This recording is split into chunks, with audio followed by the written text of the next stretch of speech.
ಇದೆಲ್ಲ ಕಥೆಗಳು ನಮ್ಮ ಸನಾತನ ಧರ್ಮದಲ್ಲಿ ಒಂದೊಂದಾಗಿ ಹೇಳ್ಕೊಟ್ಟು ಬರ್ತಾ ಇದ್ದಾರೆ. ಏನು ಹೇಳ್ಕೊಟ್ರು? ಬ್ರಹ್ಮ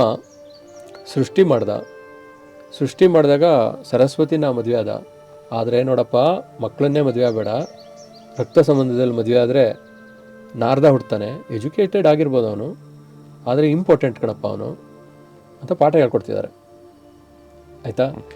ದಿತಿ ಅದಿತಿ ಬಗ್ಗೆ ಕತೆ ಹೇಳ್ತಾರೆ. ಏನು, ಕತ್ತಲಲ್ಲಿ ಅಂದರೆ ಸೂರ್ಯಾಸ್ತದ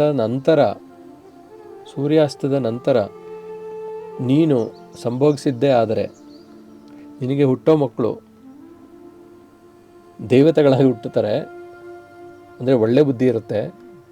ಯಾವಾಗ ಸಮಯವಲ್ಲದ ಸಮಯದಲ್ಲಿ, ಅಂದರೆ ನೀನು ಬೆಳಗ್ಗಿನ ಸಮಯ ಇದೆಯಲ್ಲ, ಬೆಳಗಿನ ಸಮಯದಲ್ಲಿ ನೀನು ದುಡಿಮೆ ಮಾಡೋಕ್ಕೋ ಜ್ಞಾನಾರ್ಜನೆಗೋ ಈ ಥರದಕ್ಕೆ ಉಪಯೋಗಿಸ್ಕೋಬೇಕು.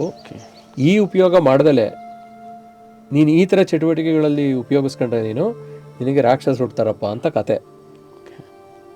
ಅಂದರೆ ಯಾವ ಸಮಯದಲ್ಲಿ ಏನು ಕೆಲಸ ಮಾಡಬೇಕು ಅಂತಲೂ ಧರ್ಮ ಹೇಳ್ಕೊಟ್ಟಿದೆ.